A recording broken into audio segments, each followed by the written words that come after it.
Media 7 good morning Keralam presented by Panasonic living കിച്ചണിലെ ഒരു പുതിയൊരു എപ്പിസോഡിലേക്ക് എല്ലാവർക്കും സ്വാഗതം.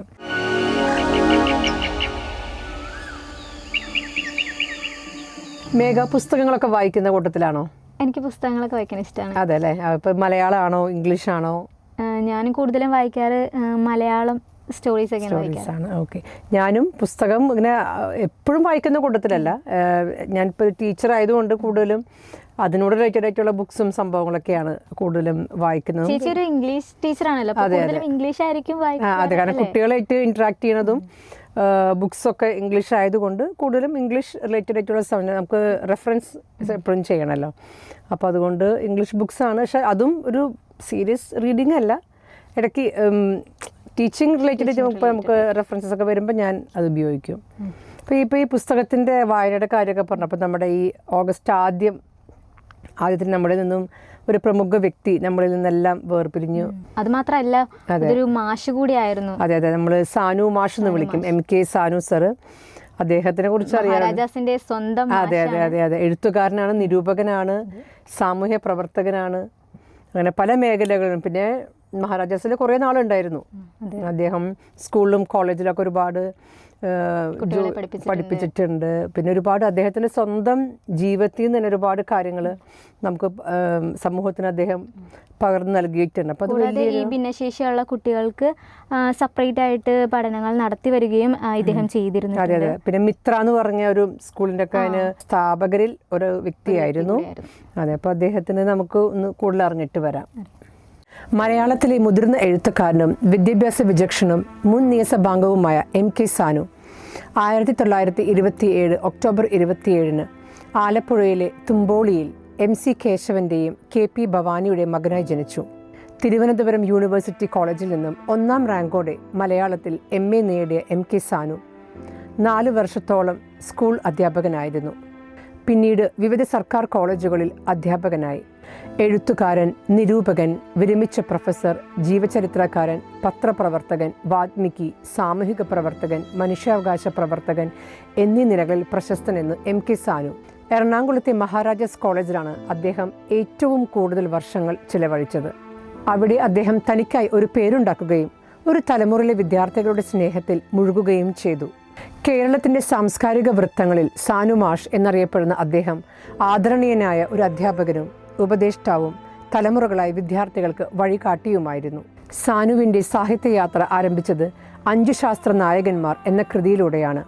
എന്നാൽ 1960 പുറത്തിറങ്ങിയ കാട്ടും വെളിച്ചവും എന്ന കൃതിയാണ് അദ്ദേഹത്തെ ഗാംഭീര്യത്തിൻ്റെയും വ്യക്തതയുടെയും വിമർശകനായി സ്ഥാപിച്ചത്. മലയാളത്തിലെ ഒട്ടുമിക്ക ശ്രേഷ്ഠരുടെയും ജീവചരിത്രം എഴുതിയ പ്രൊഫസർ MK സാനു തൻ്റെ ആത്മകഥ എഴുതിയപ്പോൾ കർമ്മഗതി എന്നാണ് പേരിട്ടത്. അദ്ദേഹത്തിൻ്റെ ആത്മകഥയായ കർമ്മഗതി അദ്ദേഹത്തിൻ്റെ വ്യക്തിപരവും ഭൗതികവുമായ യാത്രയുടെ ഒരു നേർക്കാഴ്ച നൽകുന്നു. സാഹിത്യ വിമർശനം, ജീവചരിത്രം, ആത്മകഥ, ഉപന്യാസങ്ങൾ എന്നിവയിലായി 40ലധികം കൃതികൾ അദ്ദേഹം രചിച്ചു. കേരള കേന്ദ്ര സാഹിത്യ അക്കാദമി അവാർഡുകൾ, എഴുത്തച്ഛൻ പുരസ്കാരം, വയലാർ അവാർഡ് ഉൾപ്പെടെ നിരവധി അഭിമാനകരമായ ബഹുമതികൾ അദ്ദേഹത്തിന് ലഭിച്ചിട്ടുണ്ട്. 1987 സാനു എറണാകുളം നിയോജക മണ്ഡലത്തിൽ നിന്ന് ഇടതുപക്ഷ പിന്തുണയുള്ള സ്വതന്ത്ര സ്ഥാനാർത്ഥിയായി നിയമസഭാ തെരഞ്ഞെടുപ്പിൽ മത്സരിച്ച് വിജയിച്ചു. അതിനുശേഷം അദ്ദേഹം നിയമസഭാ തെരഞ്ഞെടുപ്പുകളിൽ മത്സരിച്ചെങ്കിലും കേരളത്തിലെ പുരോഗമന പ്രസ്ഥാനങ്ങൾക്ക് ഒരു നേതൃസ്ഥാനം വഹിച്ചു. ജീവിതത്തിൻ്റെ അവസാന വർഷങ്ങളിൽ പോലും സാനു സാഹിത്യരംഗത്ത് സജീവമായിരുന്നു. സാനു മാഷിന് മീഡിയ 7 ഒരു പ്രണാമം. ചേച്ചി, നമ്മൾ ഈ നീലക്കുറിഞ്ഞി പൂക്കളെ കുറിച്ച് നമ്മൾ കുറെ കേട്ടിട്ടുണ്ട്. 12 വർഷം കൂടുമ്പോൾ ഒരിക്കലാണ് ഇത് പൂക്കുന്നത്. അത് കാണാൻ വേണ്ടി നിരവധി ആൾക്കാരാണ് ലോകത്ത്, നമ്മുടെ ഇന്ത്യയിൽ തന്നെ എവിടേക്കാണോ ആൾക്കാർ വന്ന് കാണുന്നത്, അവിടെ ഉള്ളിടം തേടിപ്പോയാണ് ഇവര് സന്ദർശിക്കുന്നത്. അപ്പോ അത് എത്ര കഷ്ടപ്പെട്ടാണ് അതിൻ്റെയൊക്കെ മേലെ കയറി ആളുകള് എത്ര തിരക്കുണ്ടെങ്കിൽ അത് കാണാൻ വേണ്ടി പോകുന്നവരുണ്ട്. അപ്പം ഞാൻ ഈ ഇടയ്ക്ക് മൂന്നാർ പോയപ്പോൾ ഈ ഇടയ്ക്കല്ല, ആ നീലക്കുറിഞ്ഞ സമയത്തൊക്കെ അതിൻ്റെ സീസൺ കഴിഞ്ഞിട്ട് കുറച്ചിങ്ങനെ നിൽക്കുന്നുണ്ടായിരുന്നു. അപ്പം ഞങ്ങളിങ്ങനെ അവിടെ മൂന്നാറിൽ പോയപ്പോൾ കുറച്ച് ദൂരെ നിന്നാണ് കണ്ടത്. എന്നാലും അത് കാണാൻ പറ്റി. ഇത് അടുത്ത് പോയി നിന്ന് കാണാനുള്ളൊരു ഭാഗ്യമൊന്നുമില്ല. എന്നാലും നമ്മൾ ഈ പത്രങ്ങളിലൊക്കെ കാണുന്ന പോലത്തെ കളർ കാണാൻ പറ്റി. ആ പൂവിനെയും അറിയാൻ കഴിഞ്ഞു. അപ്പോൾ നമുക്ക് ഈ പൂവിന്റെ സീസണെ കുറിച്ചും ഈ പൂവിനെ കുറിച്ച് കൂടുതൽ വിശേഷം മൂന്നാറിലാണ് അല്ലേ കൂടുതലും? നമ്മുടെ കേരളത്തിൽ മൂന്നാറാണ് കൂടുതൽ. തമിഴ്നാടും കർണാടകയും പല ഭാഗങ്ങളിലായിട്ടുണ്ട്. അപ്പം കേരളത്തിൽ മൂന്നാറാണ്. ഓക്കെ, നമുക്ക് അതിനെക്കുറിച്ച് കൂടുതലൊന്ന് അറിഞ്ഞിട്ട് വരാം. നീലക്കുറിഞ്ഞി പ്രകൃതിയുടെ അത്ഭുതം. കേരളത്തിലെ പശ്ചിമഘട്ട മലനിരകളിൽ കാണപ്പെടുന്ന ഒരു പ്രത്യേക സസ്യമാണ് നീലക്കുറിഞ്ഞി. ഇതിൻ്റെ ഏറ്റവും വലിയ പ്രത്യേകത 12 വർഷത്തിൽ ഒരിക്കൽ മാത്രമാണ് ഇത് കൂട്ടത്തോടെ പൂക്കുന്നത്. അടുത്ത പൂക്കാലം 2030 എന്ന് പ്രതീക്ഷിക്കുന്നു. മൂന്നാർ, ഇരവികുളം ദേശീയോദ്യാനം, രാജമല, കാന്തല്ലൂർ തുടങ്ങിയ സ്ഥലങ്ങളിൽ ഈ നീലവസന്തം കാണാൻ കഴിയും.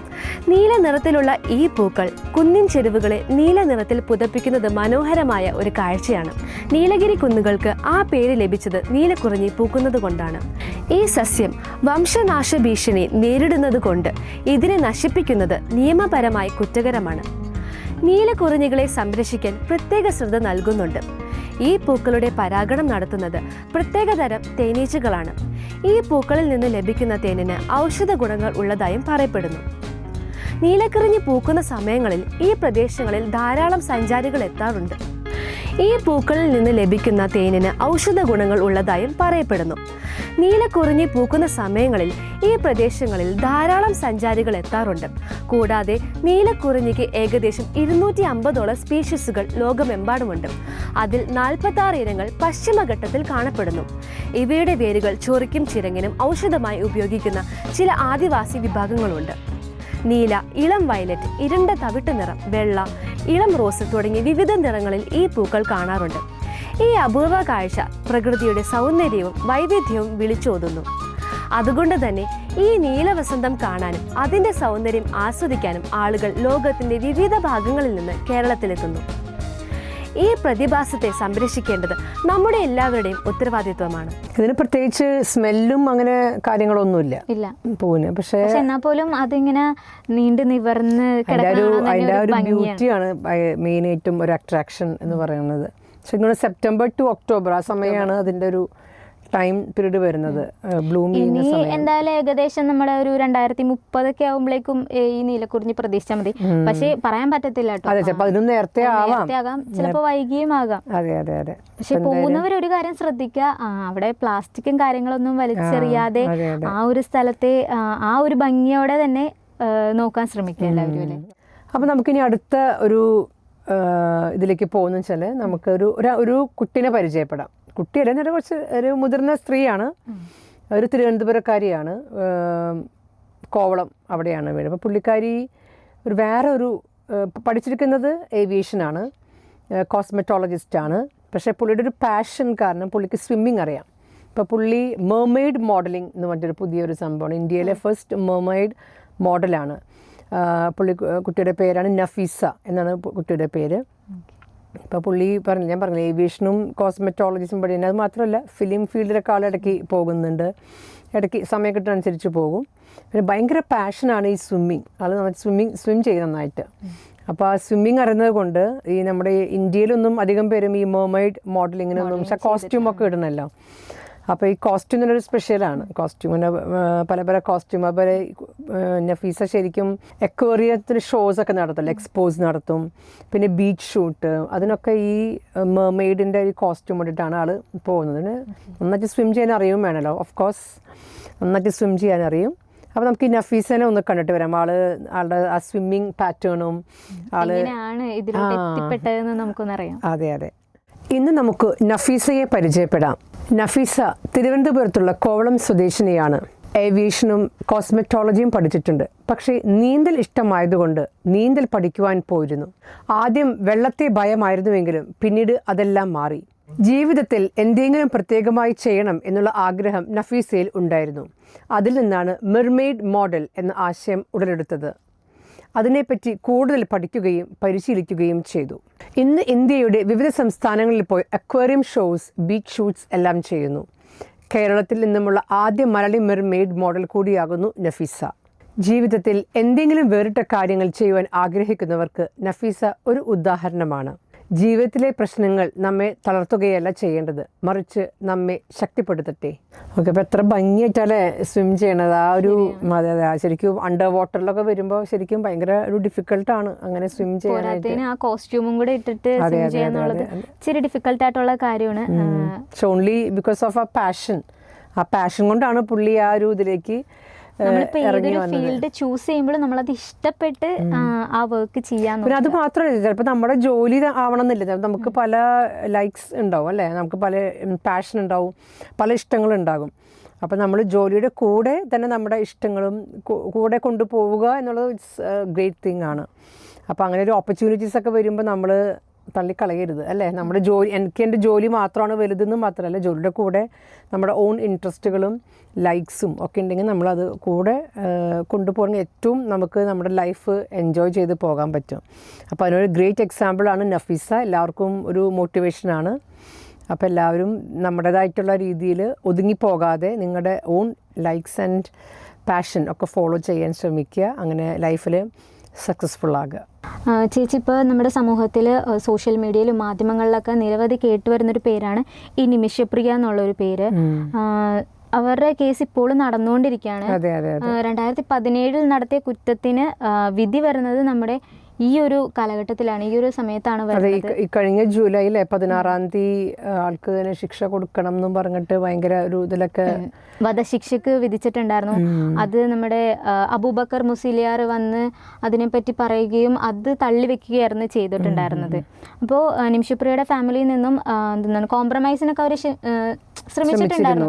എന്നാൽ പോലും ആ പൗരന്റെ യമൻ പൗരനാണ്. അപ്പൊ അവരുടെ ഫാമിലി അതിനൊട്ടും അനുകൂലം ചെയ്യാനുള്ള ഒരു താല്പര്യം കാണിച്ചു. പക്ഷെ അത് ഒരു ഭയങ്കര ഹാർട്ട് ടച്ചിങ് ആയിട്ടുള്ള ഒരു സ്റ്റോറിയാണ് നിമിഷപ്രിയയുടേത്. പക്ഷെ നമുക്ക് എന്താ പറയാ, എന്ത് പറയണം എന്നറിയില്ല അല്ലേ ശരിക്കും. ആക്ച്വലി ഇതൊരു എങ്ങനെയാണ് ഇതിന്റെ അവസാനം കൊണ്ടെത്തിക്കാന്നുള്ളൊരു ചിന്തയിലാണ് ഇപ്പൊ എല്ലാവരും.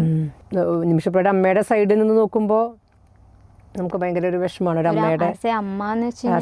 ഒരു അമ്മയുടെ വേദനയും ദുഃഖവും ഒക്കെ ഇതാണ്. പക്ഷേ നമുക്ക് എന്ത് ചെയ്യാൻ പറ്റൂല, അതിൽ വിധി നമുക്കൊന്നും എന്താ പറയുക, ദൈവനിശ്ചയം, ദൈവത്തിൻ്റെ ഒരു ഇടപെടൽ എന്തെങ്കിലും സംഭവിക്കട്ടെ എന്ന് നമുക്ക് ആശ്വസിക്കാം. അപ്പോൾ ഇതിനെക്കുറിച്ച് കൂടുതൽ വിശേഷങ്ങൾ നമുക്കൊന്ന് അറിഞ്ഞിട്ട് വരാം.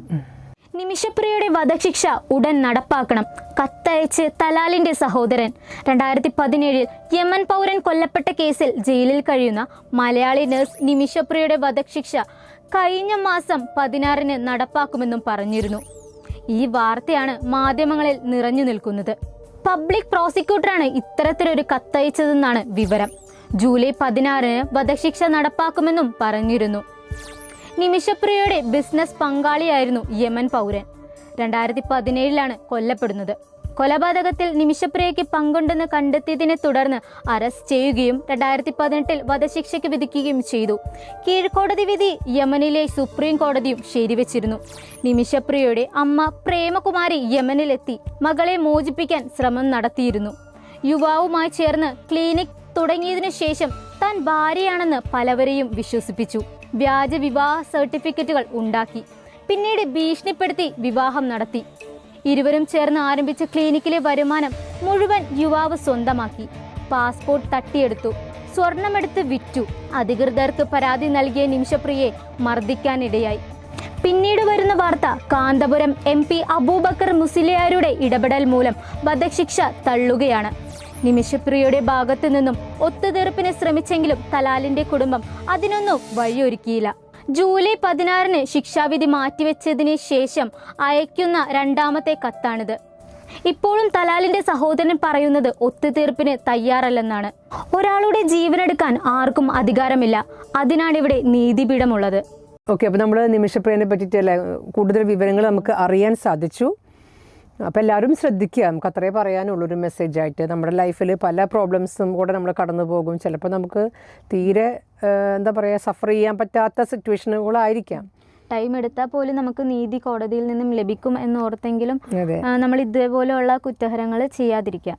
നമ്മളതിനു വേണ്ടി നമ്മൾ ഇറങ്ങി പുറപ്പെടണം. കാരണം ആരാണ് നമുക്കൊരു അഡ്വൈസ് അല്ലെങ്കിൽ ഒരു ഹെൽപ്പ് നമുക്ക് എവിടെ നിന്ന് കിട്ടുമെന്ന് നമ്മൾ നന്നായിട്ട് മനസ്സിലാക്കി അതിനുവേണ്ടി നമ്മൾ പ്രവർത്തിക്കുക. അല്ലാതെ നമ്മൾ നെഗറ്റീവായിട്ട് ചിന്തിച്ച് വേറെ കുറ്റകൃത്യങ്ങളിലേക്കൊന്നും പോകാതെ നമ്മൾ നന്നായിട്ട് നമ്മൾ നോക്കണം. കാരണം നമ്മളെ കാത്തിരിക്കുന്ന നമ്മുടെ ഫാമിലി മെമ്പേഴ്സുണ്ട്, നമ്മുടെ നാട്ടുകാരുണ്ട് അല്ലേ. അപ്പോൾ അവർക്കൊന്നും ഇതുപോലുള്ള വാർത്തകളൊന്നും കേൾക്കുമ്പോൾ സഹിക്കാൻ സാധിക്കില്ല.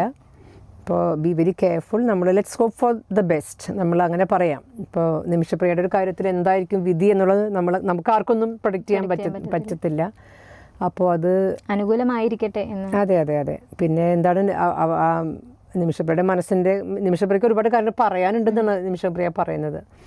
അപ്പോൾ അതൊക്കെ കേൾക്കാനും അത് വ്യക്തമായിട്ടുള്ള ഒരു വിവരണങ്ങളിലേക്ക് അല്ലേ, ഒരു ധാരണയിലേക്ക് വരട്ടെ എന്നൊക്കെ നമ്മൾ പ്രാർത്ഥിക്കുന്നു.